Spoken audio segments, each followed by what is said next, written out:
what we're trying to deliver here is how the sequence of idea from the 3 different panel from diverse background. We started from the leadership position up to the creative role, and also now is a women in trade role. So, and all of the discussion today were talking about the need of a platform to exist, especially to help the women in Borneo. So therefore, that's why Borneo Forum is all about. And because of this, and from the time that we have here, I would like to invite our group president, Ken from UK, to perhaps to brief all of you about what is our mission vision here, and where we come from, how we position ourselves in the presence of Borneo. And yeah, I would like to give this stage to Ken. Welcome, Ken. Hello, hello, hello. Selamat pagi, selamat tengah hari, selamat petang. Good morning, good afternoon, good evening. Ken here from London. Oh my goodness. This is so inspiring, so brilliant, so beautiful, so complimentary. We started with Datuk Dayang with almost a macro view of women's role, peppered with the whole Eastern values and the ambitions and the vision of almost like the global quality of a woman, but at the same time, very much tapered with that beautiful Asian touches. And then we went to Lily, whose passion in music expressed in a way that how she achieved something that is usually almost impossible because of the parental restrictions and societal. And she broke through that and gave us example how she did it.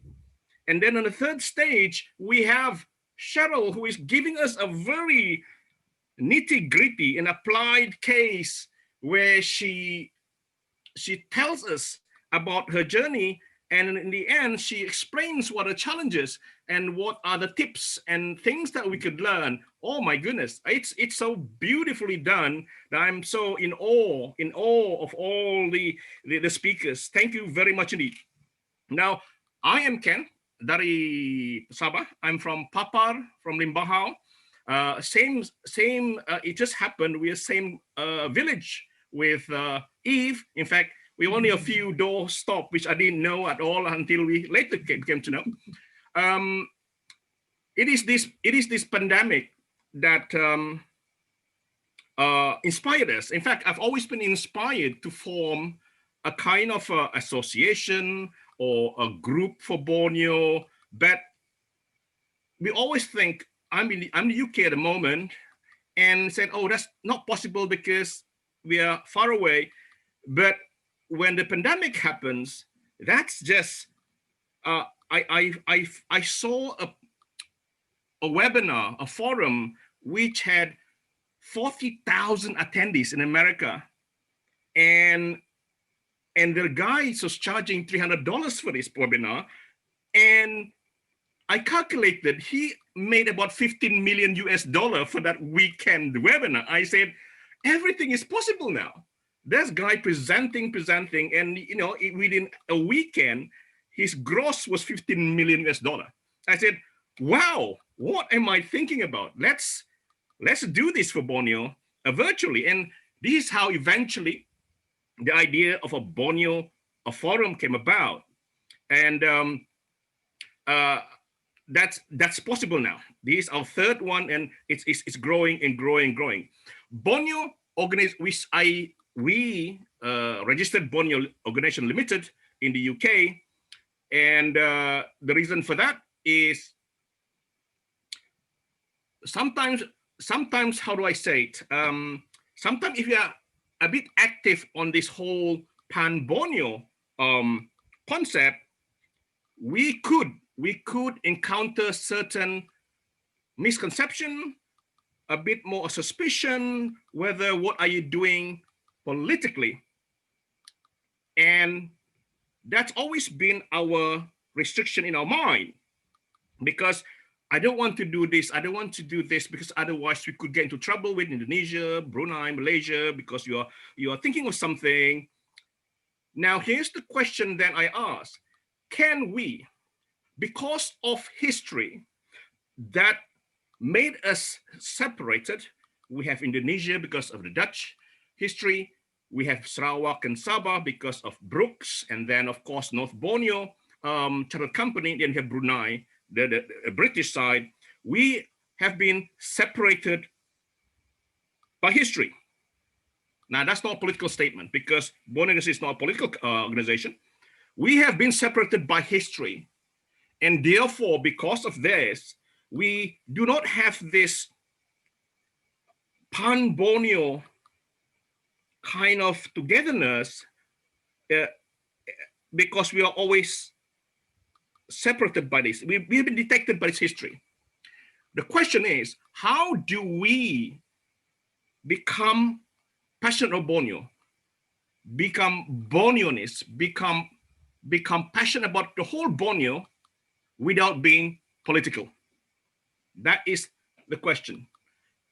We want to do pan-Borneo. We want to exist like a pan-Borneo brand, a pan-Borneo entity, promote the whole Borneo, be together, bermesra, but we don't want to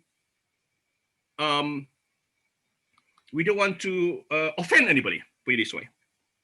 So the premise of this organization is, what can we use? What can we use? And the answer came in enterprise, business, yeah, enterprise, and in the form of social enterprise. And then we look at what are the existing framework. I'm a lawyer by training, so I look at what is existing framework or organization exists that will become our vehicle, kendaraan, yeah? What is it? Of course, immediately I see BMP IAGA. That's an existing organization or agreement. We can immediately ride on that. That becomes our kendaraan, our vehicle. We go on board. Why is that important? Because not only is an existing brand encompassing the whole Borneo, it also eliminates all these possible suspicions.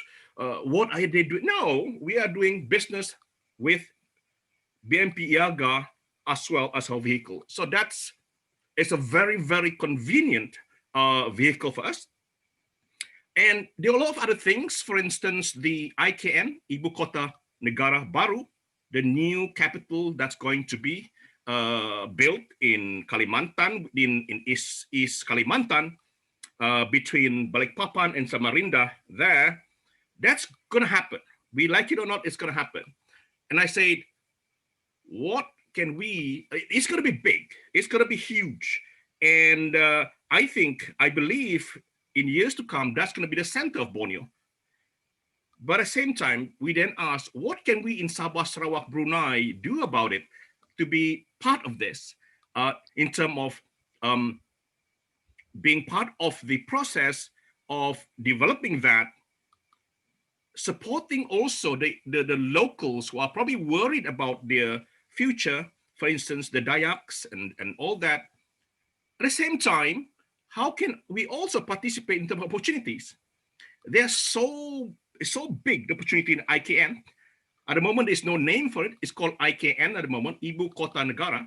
It's so big that why don't we have a forum to look at this positively? How can we make this new development a new Ibu Kota to our Borneo advantage? Because we know the challenge is the deforestation, the environment effect of the new city, and then the fear of the Dayak and the locals of being overwhelmed by the transmigration. All these are the fears, and we can look at that as well. In terms of just becoming an opportunist, we are there with this agenda in mind. How do we protect the environment? How do we support the orang asal as well, their fear and all that? we go in as a positive contributor instead of just an opportunist. But again, at the same time, there's so big opportunity there. And then he got this Pan Borneo road. We have the Pan Kalimantan train, and all these are giving us opportunities to behave or to think as a Pan Borneo. We call ourselves a Borneoist instead of Sarawakians or Sabahans or Bruneians or Kalimantanese. We think as a one entity like Cheryl said. Borneo brand is actually so powerful. I mean, there are organizations all over the UK, London, supporting just orangutans. People are so passionate about Borneo environment. They're donating money. A few miles from my house, there's a lady who's raised £1 million just for the orangutan. Then she gave it to the government last year. See, there's so many passion. There's so many supporters. There's so many friends of Borneo that we tap on. You just type in orangutans and you see so many organizations, Australia, USA, New Zealand, UK, just supporting Borneo. These are the network of friends, I call them friends of Borneo, that we could capitalize. We could really get on board with them and pull them together. And we are talking about, when we talk about Borneo association, I call it, organization, we're talking about friends of Borneo, not only Borneans, but people who loves Borneo. And in this sense, once we see Borneo as a beautiful brand, that's how we can really also ride on that brand and do business. Now, with this topic that Eve picks for women, absolutely brilliant, because we know the women are the machine of a family, the most important part of a family, and also now in business and enterprise. So I'm very, very, very grateful for Eve for taking up this challenge. I'm so grateful for Datu Dayang for speaking her mind beautifully. I'm grateful for Lily and also Cheryl for sharing their experiences. We want to take this Borneo Forum further. We are already, without sharing a lot on screen, we have channels on YouTube. If you go to youtube.com/Borneo Forum, there are only 2 sessions there for this year. We have a forum for Borneo food. No, it's a channel, Borneo Sustainable Development, Borneo Directory. All these channels have been created and going to be developed. We have 2 so-called marketplace. One is a group called Facebook group /Borneo Business Opportunities, and they're also /Borneo Markets Place. These are being developed as platforms. We start small. We use free stuff for the moment, free social media, and after that, it'll take us somewhere else. So thank you so much, Eve, for giving me the opportunity. I'm Ken. I'm in London at the moment. Once this whole pandemic allow us to travel again, we'll be seeing you in KK, Kuching, Kalimantan, possibly, hopefully. In fact, I was already looking at where to stay in Balikpapan, and I saw some apartments on Airbnb, planning my trip. So fantastic, fantastic. Thank you very much indeed. And thank you very much, Eve. And thank you, everybody, the speakers especially. Thank you.